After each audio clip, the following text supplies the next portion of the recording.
For the Love of the Paranoid Hell Pig, a psilocybin mushroom trip report by IK Saxophone, published on the Blue Light Forums on January 28, 2020. Today, I ate 3.5 grams of dried psilocybin mushrooms with my lunch, beginning around 12:30. I gave up the unfinished beef heart and shroom stew around 45 minutes later when they began to hit and mild nausea stopped me. While I was eating the soup, I chatted with the landlady, C, who was fixing up a couple things in my cottage. As soon as she left, I felt relieved. I could drop the sober facade and let go. First, I hopped in the shower and spent God knows how long in there, soaking in the hot water and orienting myself towards the trip. By the time I got out, my legs were noodles. I dried myself hastily, stumbling towards the bed, and collapsed into the pillowy comforter. From then on, the journey was almost entirely inside my own head. It has been ages since I was able to trip without distraction. The cottage was reasonably tidy. I was clean and fed too. My girlfriend R was at work, so her energetic riding and darting about was confined to her coffee shop for the time being. After a few moments just enjoying the soft bed, I slipped a sleep mask on and settled in for the ride. One of the first things I noticed was how much my posture affected my mood. On my side, I was plagued by, and vulnerable to, anxious, crawling entities. On my back, with my arms beside my head, I was protected. Much is lost to the mushy's mist of memory, but I remember grappling with some fears and grasping at comfort. I thought of Rachel. I wanted her to tell me she loved me and that everything was okay. However, I quickly realized that wasn't the right path.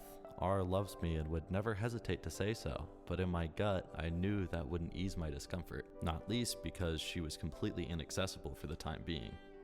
I then thought of my various friends and what they might or might not say to me. I thought of my family too. None of that helped. Slowly, I began to understand that I had to provide that loving acceptance to myself, from myself. Only I knew what I needed and was there to give it. This catalyzed a shift in perspective and began an internal dialogue. I started to talk to that which was afraid, as if it were another human being. Various entities materialized, taking myriad of forms and constituting the majority of my visual activity for the rest of the trip.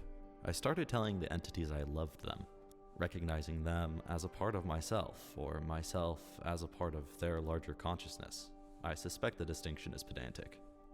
Those boundaries eventually dissolved entirely in a process which culminated in a terribly vivid image and ego death.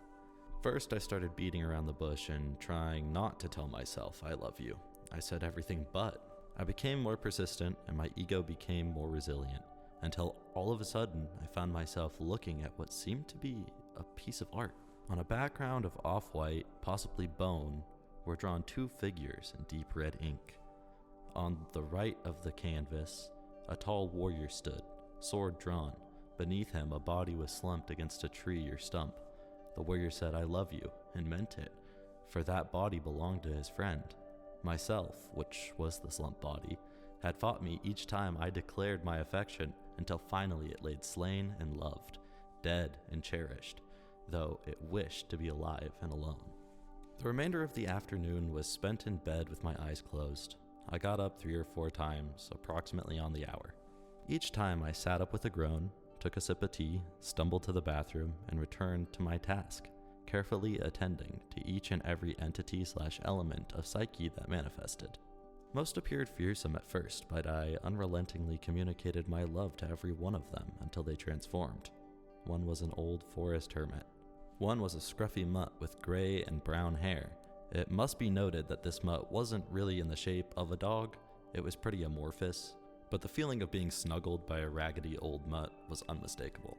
Another, most vividly of all, was some kind of skeletal hell pig that slouched menacingly into my awareness. It snarled, baring its teeth, and sniffed at its surroundings. Its eyes glowered at me, and it felt as though it was hunting, although I don't believe it was hunting me. At first I was scared of its attention. Then I remembered my task, and told the hell pig I loved it, and thanked it for protecting me. I had some comprehension that its psychological role was connected to jealousy and paranoia, hence the hunting. As soon as I began speaking kind words to it, my perception shifted dramatically, and I saw that far from being menacing, the thing was starving. It was leathery skin draped over knobby hip bones and skinny ribs. I understood that rather than being afraid of it, I needed to nourish it with my affection and attention. My corporeal diet is exceedingly rich and nutritious. From now on, I am keeping my eye out for the paranoid hell pig.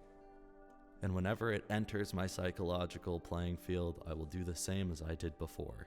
Comfort it, feed it, and heal it, so that in its sickness, it does no more damage to my life.